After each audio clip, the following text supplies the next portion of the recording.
আশা করি সবাই ভালো আছো, বাড়িতে আছো। বাড়িতে বসে বসে যাতে একটু আধটু পড়াশোনা করতে পারো, সেই জন্য আমি একটু চেষ্টা করছি তোমাদেরকে পড়ানোর বা বোঝানোর। তোমরা সামনে থাকলে হয়তো একটু বেশি ভালো এনার্জি পেতাম, ভালো করে বেশি পড়ানো হতো। তাহলেও তোমাদের দেখতে পাচ্ছি না যদিও, তাও চেষ্টা করি যাতে তোমাদের কিছু উপকারে লাগতে পারি। আমি যেটা পড়াবো আজকে সেটা তোমাদের স্থির তড়িৎ যে বিষয়গুলো আছে তার একটা পোর্শন। এটা হচ্ছে তোমার তড়িৎ ক্ষেত্র বা ইলেকট্রিক ফিল্ড। স্থির তড়িৎ সম্পর্কে আমরা একটু আধটু আগেই জেনে আছি। তো যেগুলো আমাদের জানা, যে আধান আছে দু রকমের, তাদের মধ্যে আকর্ষণ বিকর্ষণ বল কাজ করে। তো এই আধান কী কী আছে? ধনাত্মক আধান এবং ঋণাত্মক আধান, এবং তাদের মধ্যে আকর্ষণ বল কাজ করে, আবার বিকর্ষণ বল কাজ করে। এবার যদি দুটো বিপরীত আধান হয় তাহলে তাদের মধ্যে আকর্ষণ বল কাজ করে, আর যদি সমাধান হয় তাহলে তাদের মধ্যে বিকর্ষণ বল কাজ করে। এবার এই যে আকর্ষণ বল বা বিকর্ষণ বল কাজ করে, এই বলের পরিমাণ কতটা সেটা আমরা জানি না। তো সেটা প্রথম যিনি নির্ণয় করেছিলেন এই পরিমাণটা, তিনি হচ্ছেন বিজ্ঞানী কুলম্ব। তো কিভাবে নির্ণয় করেছিলেন? একটা সূত্রের মাধ্যমে সেটাকে প্রকাশ করেছিলেন। সেই সূত্রটা কুলম্বের সূত্র হিসাবে পরিচিত। তো কুলম্বের সূত্রটা কি বলছেন? যদি দুটি বিন্দু আধান পরস্পর থেকে একটা দূরত্বে থাকে, নির্দিষ্ট দূরত্বে থাকে, তাহলে তাদের মধ্যে যে আকর্ষণ বা বিকর্ষণ বল কাজ করে সেটা আধান দুটোর গুণফলের সমানুপাতিক, এবং তাদের মধ্যে যে দূরত্ব সেই দূরত্বের বর্গের ব্যস্তানুপাতিক। কীরকম? ধরে নাও দুটো বিন্দু আধান আছে, একটা ধরে নাও Q1, একটা Q2, পরস্পর r দূরত্বে আছে। একটা Q1 আধান আছে, একটা Q2 আধান, পরস্পরের মধ্যে দূরত্ব হচ্ছে r। তাহলে কুলম্বের সূত্র বলছে যে এই দুটো আধানের মধ্যে যে আকর্ষণ বা বিকর্ষণ বল কাজ করবে সেটা হচ্ছে এই যে দুটো আধান নিয়েছে এই আধান দুটোর গুণফলের সমানুপাতিক। তো দুটোর মধ্যে আকর্ষণ বা বিকর্ষণ বলটাকে যদি F দিয়ে প্রকাশ করা হয় তাহলে F প্রপোর্শনাল টু হচ্ছে Q1 Q2, যখন R হচ্ছে অপরিবর্তিত।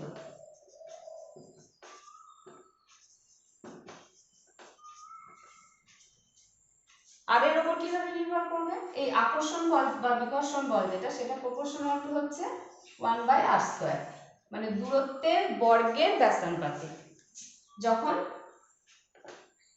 Q1 Q2 অপরিবর্তিত। তাহলে কুলম্বের সূত্র কি বলছে?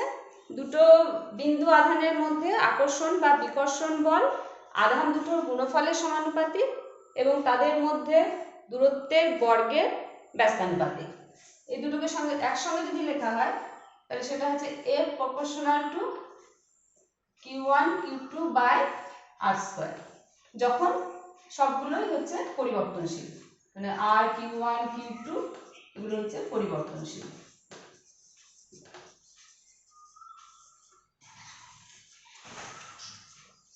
এবার এটাকে যদি ইকুয়াল টু করতে হয় একটা সমানুপাতিক ধ্রুবক লাগবে, মানে F ইকুয়াল টু হচ্ছে একটা ধ্রুবক, সমানুপাতিক ধ্রুবক k dash Q1 Q2 by হচ্ছে r²। ঠিক আছে? এবার এই যে ধ্রুবক, এটা সমানুপাতিক ধ্রুবক বলছি, এই ধ্রুবকের মানটা মাধ্যমের প্রকৃতির উপর নির্ভর করে, যে দুটো আধান নিয়েছি তার মাঝে কি মাধ্যম আছে তার উপর। এই k ড্যাশের মানটা k ড্যাশ ইকুয়াল টু হচ্ছে 1/k। এই কেটা কি? এই কেটা হচ্ছে মাধ্যমের তড়িৎভেদ্যতা বা পারমিটিভিটি, যা বলবে।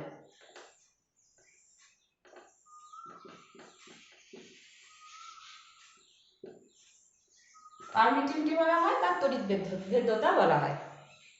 এবার এই কে এর মানটা সিজিএস এসআই পদ্ধতিতে আলাদা আলাদা। সেই হিসাবে যদি সিজিএস পদ্ধতিতে হিসেব করি এবং দুটো আধানের মধ্যে যদি শূন্যস্থান থাকে বা বায়ু মাধ্যম থাকে, তাহলে এই কে এর মানটা হচ্ছে 1। তাহলে সেক্ষেত্রে কি হবে, কুলম্বের সূত্রটা F = কত হয়ে যাবে, Q1 Q2 by r square. যদি সিজিএস পদ্ধতি হয় এবং আধান দুটোর মধ্যে যদি বায়ু মাধ্যম থাকে বা শূন্যস্থান থাকে। যদি এসআই পদ্ধতিতে বের করি, এসআই পদ্ধতিতে মানটা আলাদা কে আছে, সেটা সমান হচ্ছে 1/4 পাই এপসাইলন নট। এপসাইলন নটটা কি, এপসাইলন নট হচ্ছে তোমার শূন্য স্থানের বা বায়ু মাধ্যমে তড়িৎভেদ্যতা। তো এর মানটা 1 নয় এসআই পদ্ধতিতে, এর মান হচ্ছে তোমার 9 × 10⁹ newton metre square coulomb to the power -2। তাহলে এসআই পদ্ধতিতে যদি কুলম্বের সূত্রটা আমি লিখতে চাই, সেটা কি হবে, তাহলে সেক্ষেত্রে হয়ে যাবে F = Q1 Q2 বাই হচ্ছে 4 pi epsilon naught r square. CGS পদ্ধতিতে যেহেতু এই মানটা 1 ছিল, সেজন্য আমার তখন সূত্রটা এসেছিল F = Q1 Q2 by r square. কিন্তু এসআই পদ্ধতিতে যখন শূন্যস্থান বা বায়ু মাধ্যম যদি থাকে, তখন এর মানটা হচ্ছে 1/4 পাই এপসাইলন নট, যেখানে এপসাইলন নটটা হচ্ছে শূন্যস্থানে বা বায়ু মাধ্যমে তড়িৎভেদ্যতা। তো যদি শূন্যস্থান না হয়ে বা বায়ু মাধ্যম না হয়ে যদি আবার অন্য কোনো মাধ্যম থাকে, অন্য যে কোনো মাধ্যম থাকতে পারে, তাহলে সেই ক্ষেত্রে এই মানটা কত হবে, তখন হবে F = Q1 Q2 by 4 pi epsilon, সেটা হচ্ছে এপসাইলন r স্কয়ার। এই এপসাইলনটা কি, এপসাইলনটা হচ্ছে ওখানে যে মাধ্যমটা আছে তার তড়িৎভেদ্যতা বা পারমিটিভিটি। যদি শূন্যস্থান থাকে তাহলে সেই পারমিটিভিটিটা হচ্ছে এপসাইলন নট, কিন্তু শূন্যস্থান বা বায়ু মাধ্যম না থেকে যদি অন্য কোনো মাধ্যম থাকে, তখন সেক্ষেত্রে তার পারমিটিভিটি যেটা, সেটাকে এপসাইলন দিয়ে প্রকাশ করা হয়। তাহলে এই এপসাইলনের সঙ্গে এপসাইলন নটের একটা সম্পর্ক বের করতে পারলে আমাদের সুবিধা হবে। সেটা কি, এই ওই মাধ্যমের যে তড়িৎভেদ্যতা সেটাকে বলা হয় এপসাইলন সমান হচ্ছে, এটাকে কাপ্পা বলা হয়, কাপ্পা ইনটু এপসাইলন নট। এটা যে, এটাকে বলা হয় রিলেটিভ পারমিটিভিটি বা পরাবৈদ্যুতিক ধ্রুবক মাধ্যমে।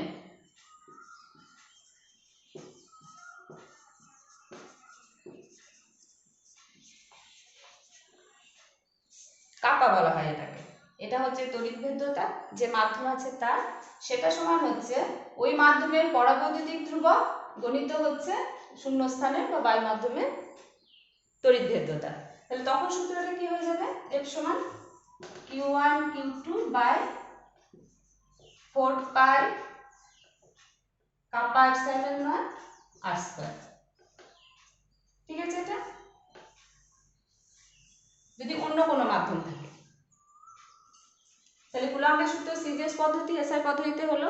এবারে পরাবৈদ্যুতিক ধ্রুবকটা আমাকে একটু জানতে হবে কি, এখান থেকেই বেরিয়ে যাবে, দেখো যে কোনো মাধ্যমের তড়িৎভেদ্যতা সমান হচ্ছে কাপা ইনটু শূন্যস্থানের তড়িৎভেদ্যতা। তাহলে পরাবৈদ্যুতিক ধ্রুবক বলতে কি বোঝাবে, দেখো এটা সমান হচ্ছে তাহলে এপসাইলন বাই এপসাইলন নট। মানে কোনো মাধ্যমের পরাবৈদ্যুতিক ধ্রুবক হচ্ছে ওই মাধ্যমের তড়িৎভেদ্যতা বাই শূন্যস্থানের তড়িৎভেদ্যতা, সেই দুটোর অনুপাত। তাহলে তার একক কি হবে, যেহেতু এটা দুটো একই জাতীয় রাশির অনুপাত, তাহলে এর কোনো একক থাকবে না, এর একটা সংখ্যাগত মান থাকবে। যদি সিজিএস পদ্ধতিতে হয়, দেখো সিজিএস পদ্ধতিতে হলে কি হবে, এটার মান 1, আমরা জানি এপসাইলন নট = 1। তাহলে সেক্ষেত্রে কি হবে, কাপার মান মানে পরাবৈদ্যুতিক ধ্রুবকের মান মাধ্যমের তড়িৎভেদ্যতার সমান যদি শূন্যস্থান হয়। কিন্তু যদি এসআই পদ্ধতি হয় তখন কিন্তু এটা সমান হবে না, কারণ এসআই পদ্ধতিতে এপসাইলনের একটা আলাদা মান আছে, তাহলে সেক্ষেত্রে মানটা আলাদা হবে। ঠিক আছে সবাই, বেশ। এবার যদি তোমার শূন্যস্থানে দুটো আধানের মধ্যে যে আকর্ষণ বল বিকর্ষণ বল, তাহলে মাধ্যম যেটা আছে মাঝে তার উপর নির্ভর করছে। তাহলে সেক্ষেত্রে দেখো যে শূন্যস্থান যদি থাকে তাহলে দুটো আধানের মধ্যে যে আকর্ষণ বা বিকর্ষণ বল হবে, যদি অন্য কোনো মাধ্যম থাকে তাহলে তার থেকে বেশি হবে, কারণ এপসাইলন নটের মানটা তো 1, কিন্তু এপসাইলনের মানটা বেশি তার থেকে, তাহলে সেক্ষেত্রে তোমার আকর্ষণ বা বিকর্ষণ বলের মানটা কম হবে যদি বায়ুর পরিবর্তে অন্য কোনো মাধ্যম থাকে। বেশ, এবার তাহলে কুলম্বের সূত্র থেকে যে আমরা পেলাম যেটা আকর্ষণ বা বিকর্ষণ বলের মান, F ইকুয়াল টু হচ্ছে তোমার Q1 Q2 by 4 pi epsilon naught r square. CGS হলে তোমার Q1 Q2 by r square আসবে। তাহলে কিসের উপর নির্ভর করছে? আধান দুটোর উপর নির্ভর করছে এবং তাদের মধ্যবর্তী যে দূরত্ব তার উপর নির্ভর করছে এবং তাদের মাঝে যে মাধ্যম আছে তার উপর নির্ভর করছে। এবার এই যে কুলম্বের সূত্র কোন ক্ষেত্রে প্রযোজ্য হবে তার কিছু শর্ত আছে। যেমন কুলম্বের সূত্র কিন্তু তোমার সবসময় যে আধান দুটো হবে তারা কিন্তু বিন্দু আধান হবে, শুধুমাত্র দুটো বিন্দু আধানের ক্ষেত্রে এই সূত্রটাকে প্রয়োগ করা যাবে। আর তোমার এই বলটা যেহেতু আকর্ষণ বা বিকর্ষণ বলটা তাদের সংযোজী সরলরেখা বরাবর সবসময় কাজ করে, সেই জন্য এটাকে অনেক সময় সেন্ট্রাল ফোর্সও বলা হয়, কেন্দ্রীয় বলও বলা হয়ে থাকে।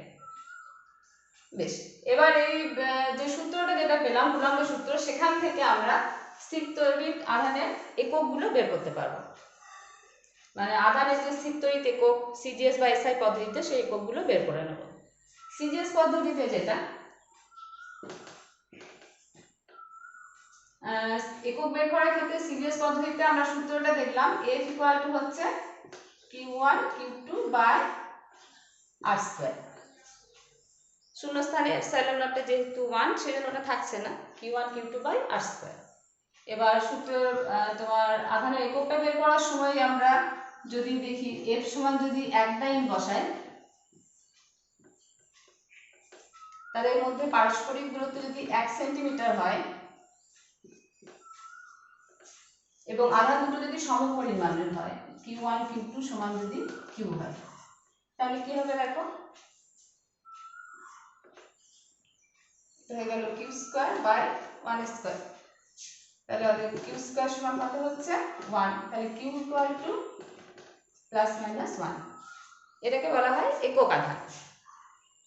কি হবে দেখো, যদি দুটো সমপরিমাণ বিন্দু আধান পরস্পর থেকে 1 সেন্টিমিটার দূরত্বে থেকে পরস্পরের প্রতি 1 ডাইন বল প্রয়োগ করে, আকর্ষণ বা বিকর্ষণ বল, সেক্ষেত্রে প্রত্যেকটা আধানকে বা প্রত্যেকটা বিন্দু আধানকে বলা হয় একক আধান।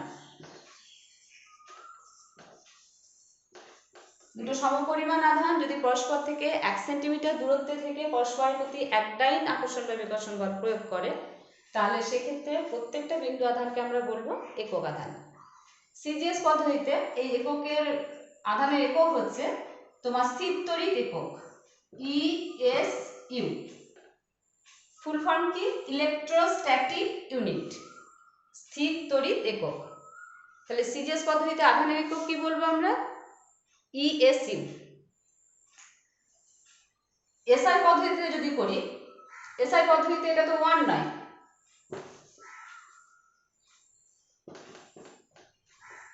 এসআই পদ্ধতিতে করলে কি হবে, এখানে একটা আসবে 4 পাই এপসাইলন নট। এর মানটা কত সেটা হচ্ছে তোমার আমরা দেখলাম যেটা 9 × 10⁹9 × Q1 Q2 বাই হচ্ছে r স্কয়ার। তো এই একই পদ্ধতিতে বের করব। যদি তোমার এককটা বেরিয়ে যাবে আমার একই পদ্ধতিতে করি, এখানে তোমার ডাইনে আসবে না, এটা হয়ে যাবে তোমার তাহলে 9 × 10⁹9 নিউটন, আর এটা হয়ে যাবে 1 মিটার। তাহলে সংজ্ঞাটা কিভাবে দেবো এখানে এসআই পদ্ধতিতে একক আধানের?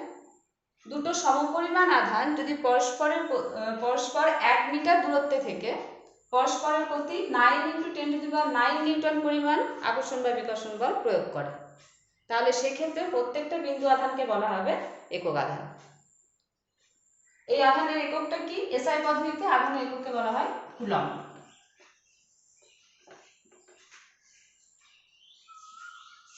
ক্যাপিটাল সি দিয়েও এটাকে প্রকাশ করা হয়। তাহলে সিজিএস পদ্ধতিতে আধানের একক কি হলো?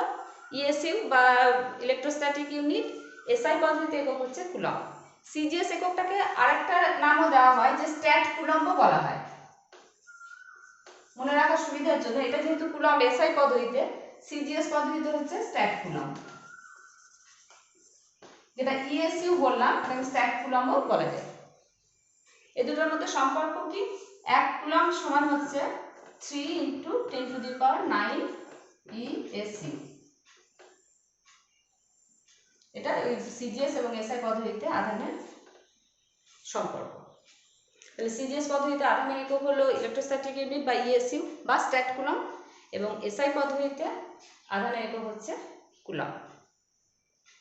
তাহলে আমরা কুলম্বের সূত্র দেখলাম, সেখান থেকে পরাবৈদ্যুতিক ধ্রুবক সম্পর্কে জানলাম, এবং আধানের একক কি সেটা আমরা বের করতে পারলাম, এবং তাদের মধ্যে সম্পর্কটা জানতে পারলাম। এরপর যেটা বলছি যে আধান যেটা বললাম যে দুটো আধান সম আধান যদি হয় তাহলে পরস্পরকে কি করে? বিকর্ষণ করে, এবং বিপরীত আধান হলে পরস্পরকে আকর্ষণ করে। তো সেক্ষেত্রে এই আকর্ষণ বা বিকর্ষণ বলটা কত দূর পর্যন্ত কাজ করে সেটা কিভাবে জানবো? তখন আসে তড়িৎ ক্ষেত্র বা ইলেকট্রিক ফিল্ড। মনে করো একটা আছে আধান, একটা যে কোনো বিন্দু আধান আছে, ধনাত্মক বা ঋণাত্মক যে কোনো হতে পারে। সেই আধানের এটা ধরে নাও এখানে Q1 পরিমাণ আধান একটা আছে, আমি এটা প্লাসই ধরলাম। তাহলে এর চারপাশে যতদূর পর্যন্ত বা যতটা অঞ্চল পর্যন্ত এর প্রভাব থাকবে, এর প্রভাব থাকবে মানে কি? যে অন্য আর একটা আধানকে সেই অঞ্চলে নিয়ে আসলে সে আকর্ষণ বা বিকর্ষণ বল অনুভব করবে। সেই যতদূর পর্যন্ত এই আধানের প্রভাবটা বর্তমান সেটাকে বলা হয় এই আধানের তড়িৎ ক্ষেত্র। তাহলে তড়িৎ ক্ষেত্র কাকে বলবো? কোনো একটা বিন্দু আধানের চারপাশে যতটা অঞ্চল পর্যন্ত বা যতদূর পর্যন্ত তার আকর্ষণ বা বিকর্ষণ বল ক্রিয়া করে, সেটাই হচ্ছে সেই আধানের তড়িৎ ক্ষেত্র। এই একটা যদি প্লাস কিউ আধান হয় ধরে নাও, এর হয়তো এই এখানে আরেকটা আধান নিয়ে এলাম, এখানে আরেকটা আধান নিয়ে এলাম, বা এখানে আরেকটা আধান নিয়ে এলাম, তার জন্য তারা আকর্ষণ বা বিকর্ষণ বল অনুভব করছে। তাহলে এটা হচ্ছে এর তড়িৎ ক্ষেত্রের মধ্যে। এটা প্লাস কিউ হতে পারে, মাইনাসও হতে পারে, যে কোনো আধান হতে পারে। বেশ, থিওরিটিক্যালি এটার মান তোমার একটা আধানের ক্ষেত্রে তার তড়িৎ ক্ষেত্র যেটা সেটা তোমার ইনফিনিটি পর্যন্ত বিস্তৃত। প্র্যাকটিক্যালি সেটা হয় না, প্র্যাকটিক্যালি সেটা একটা নির্দিষ্ট অঞ্চল পর্যন্তই বিস্তৃত থাকে। বেশ, এবার তড়িৎ ক্ষেত্রে যখন একটা আধানের তড়িৎ ক্ষেত্র যখন আছে, আর একটা আধানকে যখন নিয়ে আসছি তখন তো সে তো কিছুটা বল অনুভব করবে, আকর্ষণ হোক বা বিকর্ষণ বল অনুভব করবে। তাহলে সে কতটা আকর্ষণ বা বিকর্ষণ বল অনুভব করবে সেটা জানতে হলে আমাদেরকে জানতে হবে সেই যে তড়িৎ ক্ষেত্র যেটা তার ইন্টেন্সিটি কতটা মানে তার ইন্টেন্সিটি মানে তীব্রতা কত সেটা জানতে হবে, বা প্রাবল্য কত। তাহলে তড়িৎ ক্ষেত্রের প্রাবল্য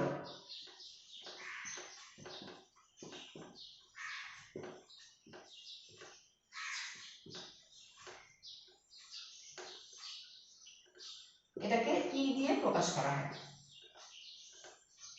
এটা কি বলছে? কাকে বলছে? বলছে একটা একক ধনাত্মক আধানকে যদি তোমার তড়িৎ ক্ষেত্রে কোনো বিন্দুতে নিয়ে আসা হয় তাহলে সে যে পরিমাণ বল অনুভব করে সেটাই হচ্ছে ওই তড়িৎ ক্ষেত্রের প্রাবল্য। একটা একক ধনাত্মক আধানকে তড়িৎ ক্ষেত্রে কোনো বিন্দুতে রাখলে বা নিয়ে আসলে সে যে বল অনুভব করবে সেটাই হবে তার ওই তড়িৎ ক্ষেত্রের প্রাবল্য। ধরে নাও একটা কিউ পরিমাণ আধানকে একটা তড়িৎ ক্ষেত্রের মধ্যে নিয়ে আসা হয়েছে, একটা বিন্দু আধানকে তড়িৎ ক্ষেত্রের মধ্যে নিয়ে আসা হয়েছে, তার ফলে সে এর পরিমাণ বল অনুভব করছে। তাহলে ওই তড়িৎ ক্ষেত্রের প্রাবল্য কত হবে? ই যদি তড়িৎ ক্ষেত্রের প্রাবল্য হয়, ই ইকুয়াল টু হচ্ছে F/Q। কিউ পরিমাণ আধান নিয়ে আসার জন্য কত বল অনুভব করেছে? F পরিমাণ। তাহলে একক ধনাত্মক আধান নিয়ে আসার জন্য সে কত বল অনুভব করবে? F কে কিউ দিয়ে ভাগ করে দিলেই পেয়ে যাব। এটাই হচ্ছে তোমার তড়িৎ ক্ষেত্রের প্রাবল্য। একক ধনাত্মক আধানকে তড়িৎ ক্ষেত্রের কোনো বিন্দুতে নিয়ে আসলে সে যে বল অনুভব করবে, এটা তোমার একটা ভেক্টর রাশি, একটা নির্দিষ্ট দিক আছে, সে যেদিকে বল অনুভব করছে সেটাই হবে তার প্রাবল্যের অভিমুখ। একক কি হবে? সিজিএস পদ্ধতি যদি হয়, সিজিএস পদ্ধতিতে একক হচ্ছে তোমার দেখো এটা হচ্ছে এফ বল আর এটা হচ্ছে আধান। সিজিএস পদ্ধতিতে বলের একক কি? ডাইন। আর আধানের একক যেটা করলাম আমরা স্থির তড়িৎ একক বা ইএসইউ।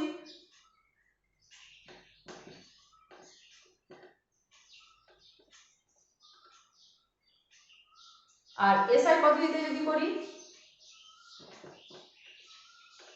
কত হবে? এসআই পদ্ধতিতে বলের একক কি? নিউটন।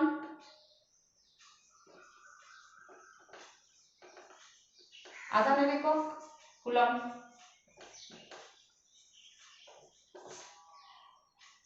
এটাকে লেখা আছে তোমার ডাইন পার ইএসইউ এইভাবে লিখতে পারো, নিউটন পার কুলম্বটাকে এইভাবে লিখতে পারো।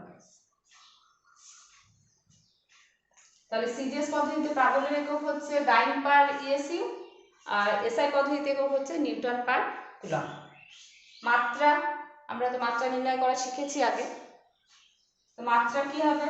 ই এর মাত্রা যদি বের করতে চাই তড়িৎ ক্ষেত্রের প্রাবল্য,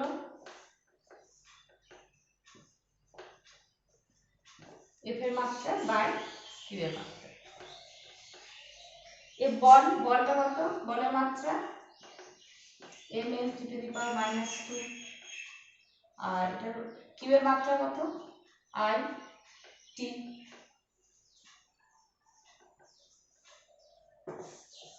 তাহলে প্রাবল্যের মাত্রা কত হবে? M L T to the power -3 I to the power -1। এটা হয়ে গেল প্রাবল্যের মাত্রা।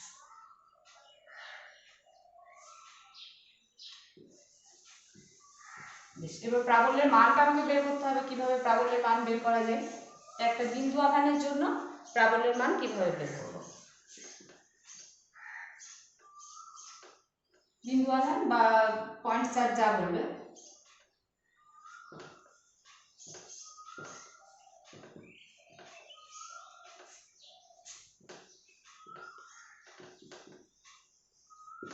বিন্দু আধানের জন্য কোনো বিন্দুতে তড়িৎ ক্ষেত্রের প্রাবল্য।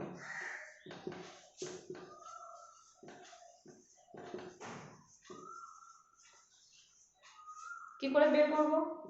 ধরে নাও একটা কিউ পরিমাণ আধান রাখা আছে, একটা তোমার তড়িৎ ভেদ্যতা, একটা কিছু কে তড়িৎ ভেদ্যতা কোনো একটা মাধ্যমের মধ্যে একটা বিন্দু আধানকে রাখা আছে কিউ পরিমাণ আধানকে কোনো একটা মাধ্যমের মধ্যে রাখা হয়েছে যার তড়িৎ ভেদ্যতা হচ্ছে কে।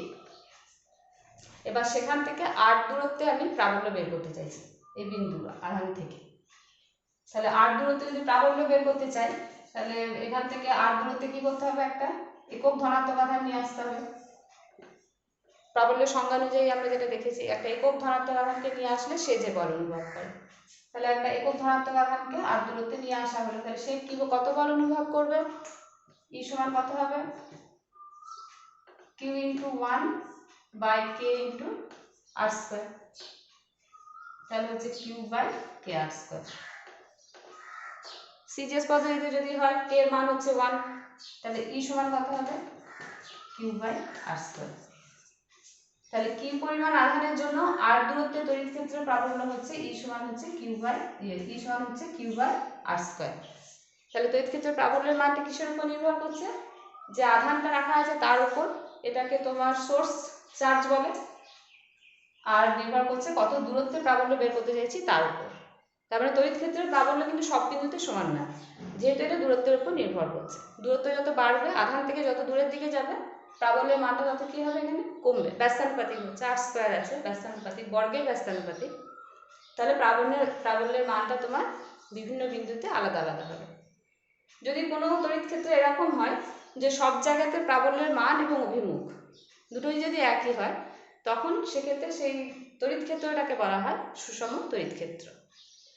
এবার কোনো একটা তড়িৎ ক্ষেত্রের মধ্যে যদি একটা আধানকে রেখে দেওয়া হয়, তাহলে সে কত বল অনুভব করবে? একটা যদি বের করতে চাই, একক ধনাত্মক আধান রাখলে কত বল অনুভব করে? ই, কারণ ইটা হচ্ছে তড়িৎ ক্ষেত্রের প্রাবল্য। তাহলে যদি কিউ পরিমাণ আধান রাখা হয়, তাহলে সে কত বল অনুভব করবে? যদি এফ দিয়ে প্রকাশ করো, সেটা কত হবে? ই ইন্টু কিউ। একক ধনাত্মক আধান যদি ই বল অনুভব করে, তাহলে কিউ পরিমাণ আধান যদি রাখা হয়, সে কত বল অনুভব করবে? ই ইন্টু কিউ পরিমাণ বল অনুভব করবে। তাহলে ই তড়িৎ ক্ষেত্র প্রাবল্যের কোথাও যদি কোনো বিন্দুতে যদি একটা আধানকে রাখা হয় কিউ পরিমাণ, তাহলে সে কতটা বল অনুভব করবে? ই ইন্টু কিউ পরিমাণ বল অনুভব করবে। বেশ, এটা তো গেল একটা বিন্দু আধানের জন্য কোনো বিন্দুতে প্রাবল্য। এবার যদি কোনো পরিবাহী থাকে, আহিত পরিবাহী থাকে, তাহলে সেক্ষেত্রে আমরা প্রাবল্যের মান কিভাবে বের করব? ধরে নাও একটা গলীয় পরিবাহী ধরে নিই, আহিত গলীয় পরিবাহীর জন্য কোনো বিন্দুতে প্রাবল্য। এটা ধরে নাও যে আর ব্যাসার্ধের হোক একটা গোলক ধরে নিই, এই ব্যাসার্ধ হচ্ছে আর। এবার একে একটা মাধ্যমের মধ্যে রাখা হয়েছে, যেটা তড়িৎ ভেদ্যতা যেটা, সেটাকে ধরে নাও কে। কে তড়িৎ ভেদ্যতা সম্পন্ন কোনো মাধ্যমের মধ্যে একটা গলীয় পরিবাহীকে রাখা হয়েছে এবং তাকে প্লাস কিউ পরিমাণ আধান দিয়ে আহিত করা হয়েছে। তার মানে প্লাস কিউ আধানে আহিত একটা পরিবাহীকে কে তড়িৎ ভেদ্যতা সম্পন্ন একটা মাধ্যমের মধ্যে রাখা হয়েছে। এবার সেখান থেকে একটা নির্দিষ্ট দূরত্বে তড়িৎ ক্ষেত্রের প্রাবল্য বের করতে হবে। ধরো এখানে একটা এর কাছাকাছি, খুব কাছাকাছি একটা বিন্দু আছে, এখানেই ধরি, ধরে নাও একটা এম একটা বিন্দু আছে, তো এই বিন্দুতে আমার তড়িৎ ক্ষেত্রের প্রাবল্য বের করতে হবে। তো সেখানে কি করে বের করব? তো এখানে এটা আগে থেকে প্রমাণ করা যায় যে যখন কোনো এরকম গলীয় পরিবাহী থাকে তার ক্ষেত্রে কাছাকাছি কোথাও তড়িৎ ক্ষেত্রের প্রাবল্য বের করতে হলে তার আধানটা তার কেন্দ্রে কেন্দ্রীভূত আছে বলে মনে করা হয়। তাহলে সেক্ষেত্রে এখান থেকে প্রাবল্য এখানে বের করতে হবে। তার মানে পারস্পরিক দূরত্ব যেটা প্রায় আরের কাছাকাছি, মানে ব্যাসার্ধকে এর দূরত্ব আমরা ধরে নিতে পারি। তাহলে এই বিন্দু থেকে ওতে প্লাস কিউ পরিমাণ আধান আছে ধরে নিয়ে সেখান থেকে আর দূরত্বে প্রাবল্য বের করব। তার মান কত হবে? ই সমান, তড়িৎ ক্ষেত্রের প্রাবল্য যদি ই ধরি, ই সমান হয়ে যাবে তোমার কিউ বা কে আর স্কয়ার।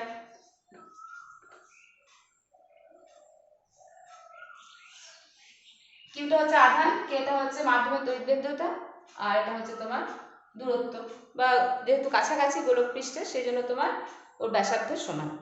তাহলে ই সমান হচ্ছে Q by K into R square. এবার যদি এই পরিবাহীর ক্ষেত্রে, এই গলীয় পরিবাহীর ক্ষেত্রে যদি আধানের তলমাত্রিক ঘনত্ব যদি সিগমা হয়, আধানের তলমাত্রিক ঘনত্ব বলতে কি বোঝায়? একক ক্ষেত্রফলে যে পরিমাণ আধান থাকে, আধানের তলমাত্রিক ঘনত্ব, এটাকে সিগমা দিয়ে চিহ্নিত করা হয়। সেটা কি? সেটা হচ্ছে তোমার একক ক্ষেত্রফলে যে পরিমাণ আধান আছে। তাহলে এখানে এই পরিবাহীর ক্ষেত্রফল কত? 4 পাই আর স্কয়ার। 4 পাই আর স্কয়ারে কত আধান আছে? কিউ পরিমাণ। তাহলে সিগমাতে কত আধান আছে? Q by 4 pi R square. তাহলে কিউ সমান কত হবে? 4 পাই আর স্কয়ার ইন্টু সিগমা। এবার এখানে বসিয়ে দাও। তাহলে অতএব প্রাবল্য ই সমান কত হবে? 4 pi R square sigma by হচ্ছে কে ইন্টু আর স্কয়ার। তাহলে আর স্কয়ারটা কেটে যাচ্ছে, তাহলে কত হচ্ছে?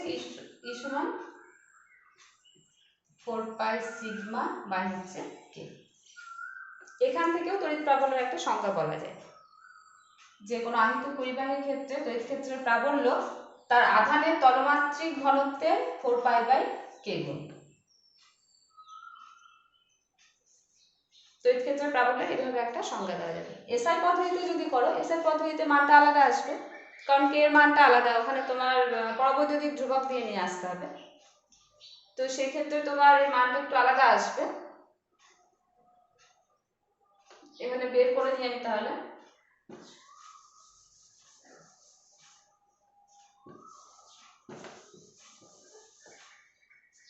এসআই পদ্ধতিতে যদি করি, তোমার ই সমান হবে কিউ বাই, এখানে কত আসবে? 4 পাই এপসাইলন আর স্কয়ার।